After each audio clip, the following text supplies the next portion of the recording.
नमस्कार मित्रांनो. ऑपरेशन सिंदूर बातमी मागची बातमी.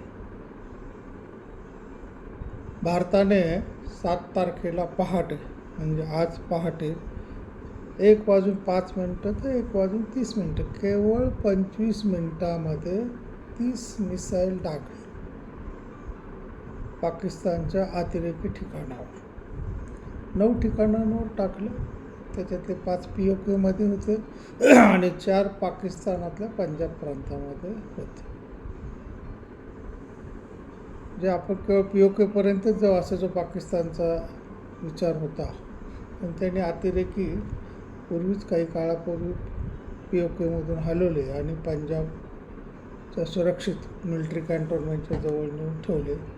भारताने अजिबात पर्वा न करता पाकिस्तानामध्ये घुसून म्हणजे पंजाब प्रांतामधल्या 4 ठिकाणावर सुद्धा मिसाईल टाकले आणि त्याच्यामध्ये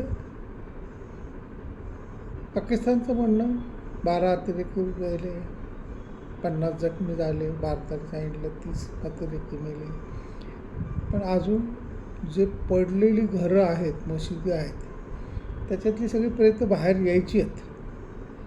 तर साधारणतः 1500 ते 1600 अतिरेकी मारले गेले असावेत. कारण हा मसूद अझर जो आहे त्याचा मोठा अड्डा आहे. जवळजवळ 15-16 एकराची त्याची जागा आहे. त्या मशिदीमध्ये त्यांनी सगळे अतिरेकी पोचून ठेवलेले आहेत आणि सुरक्षित आपण पाकिस्तानच्या मिलिटरी कॅन्टोन्मेंटजवळ असल्यामुळे आपल्याला कोण हात लावतं. पण बरोबर भारताने केलं. याच्यामध्ये कौतुकास्पद बाब असे की आपण राफेल घेतले. राफेलचा का उपयोग? तर राफेलमधून जे मिसाईल मारले गेले, टाकले गेले, ते अचूक ठिकाणावर म्हणजे कुठंही सिव्हिल लाईनवर पडले नाहीत, कुठं लष्करी अधिकाऱ्यांच्या याच्यावर पडलेले नाहीत, तर फक्त अतिरेक्यांच्या स्थळांवरच ते पडले आहेत. म्हणजे किती अचूकता ती मिसाईलची आहे ती सुद्धा आपली आपाप म्हणजे परीक्षण पूर्ण पार पडलेलं आहे. आता विषय की ऑपरेशन सिंदूर असं नाव का ठेवलं, की ज्यांचे पहलगाम हप्त्यामध्ये निधन झाले त्या कुटुंबियांना बदला घेतल्याचं समाधान मिळालं.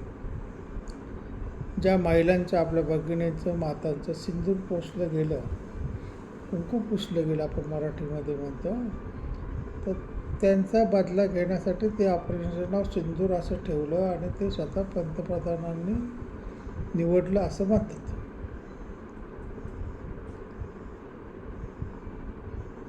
केवळ 25 मिनिटामध्ये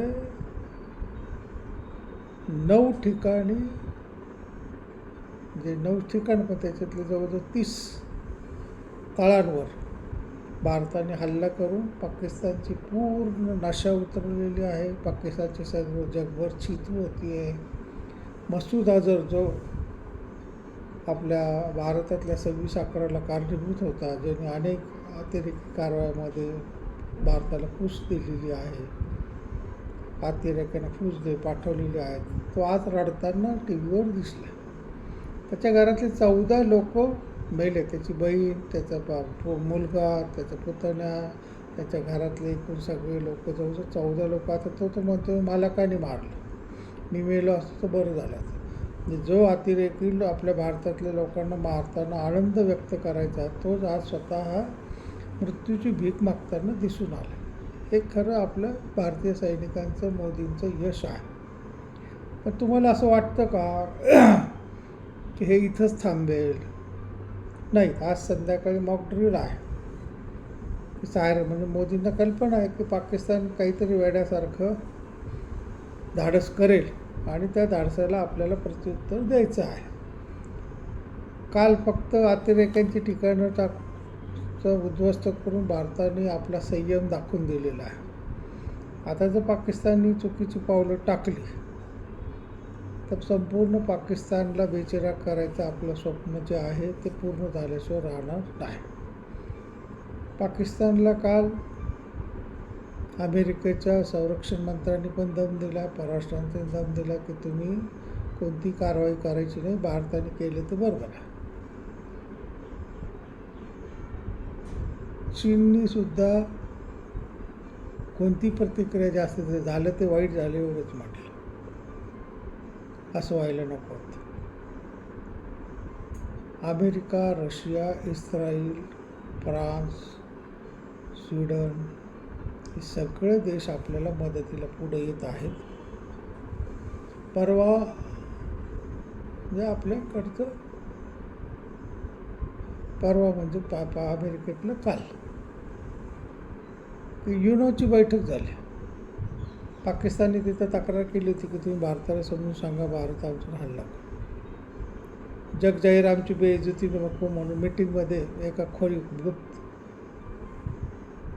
रूममध्ये मिटिंग घ्या, जाहीर मिटिंग घेऊ नका.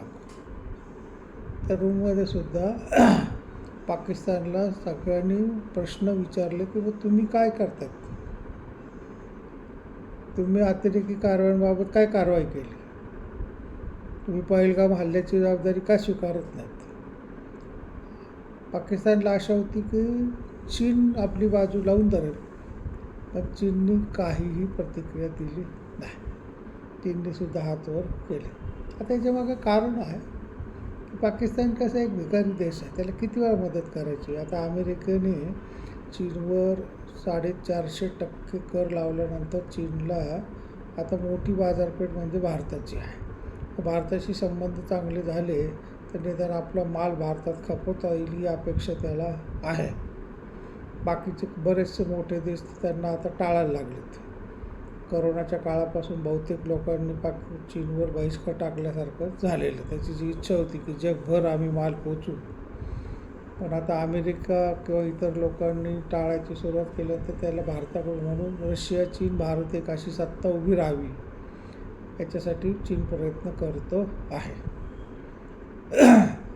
भारताच्या बाजूने अमेरिका आहे म्हटल्यावर चीन खरं पाकिस्तानच्या बाजूने व्हायला पाहिजे, पण जेव्हा रशिया पण भारताच्या बाजूने आहे म्हटल्यावर त्याच्या लक्षात आले की आपण वेगळेच पडू आणि आपलंच नुकसान होऊन जाईल. म्हणजे अमेरिका हातातून गेला, भारतही गेला आणि रशिया पण जायला गेला तर आपल्याला प्रॉब्लेम येईल.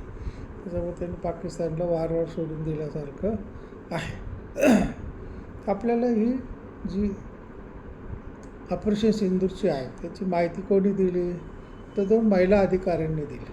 कारण अतिरेक्यांनी जेव्हा त्या पुरुषांना मारलं 26 लोकांना, तेव्हा त्यांनी महिलांना हात लावला नाही आणि महिलांना सांगितलं जाऊन मोदीला सांगा.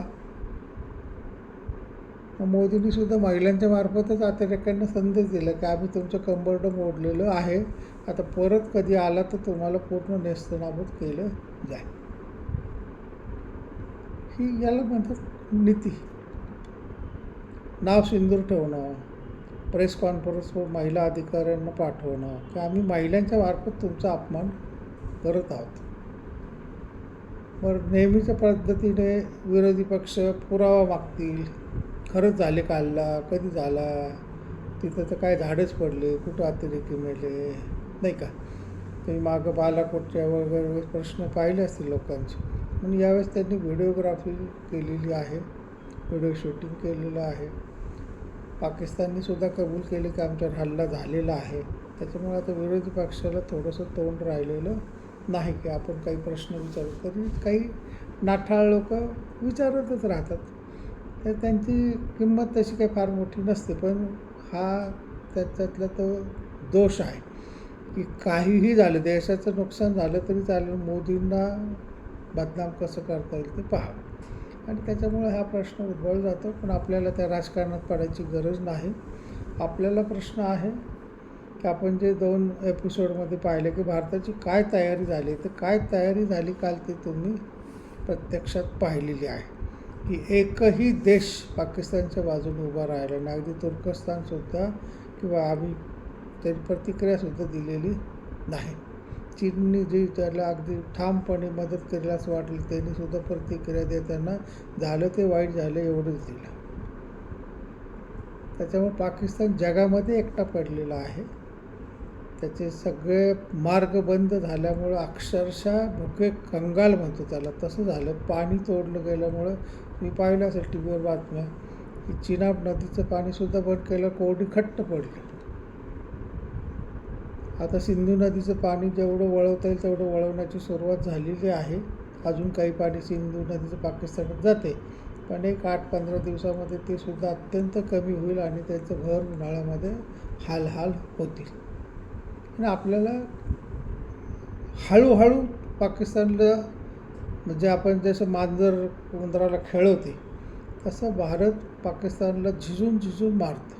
एकदम हल्ला केला, बेचिराग केला हल्लीच्या जगामध्ये असं शक्य होत नाही, कारण सगळ्यांचे मानवतावादी काळवाळा जागा होतो.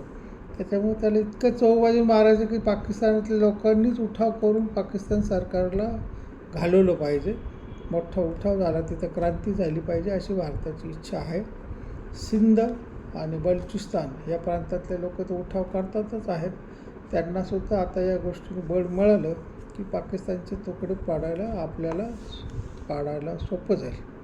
आपण आज इथं थांबूया. तुमच्या जशी बातमी अपडेट येईल तुम्हाला सांगेल. माझ्या अंदाजानुसार की आज रात्री पुन्हा काही ठिकाणांवर हल्ले होतील, कारण ही जी 9 ठिकाणं झाली म्हणजे एवढे तिथं पातिरेकी होते असं नाही, अजूनही 20-22 ठिकाणी आहे. भारत हे डागून प्रतिक्रिया काय येते, काय करतो पाकिस्तान हे अंदाज घेत आहे. जग काय करतं, जगाची प्रतिक्रिया काय येते हा अंदाज आपल्याला घ्यावा लागतो. अंदाज आपल्या बाजूने आल्यामुळे आता उरलेल्या ठिकाणांवर आज रात्री पुन्हा हल्ले होतील अशी माझी पूर्ण खात्री आहे. तर आज आपण इथं थांबूया. तुमच्या मनातल्या काही शंका असतील, प्रश्न असतील तर तुम्ही कॉमेंटमध्ये जरूर लिहा.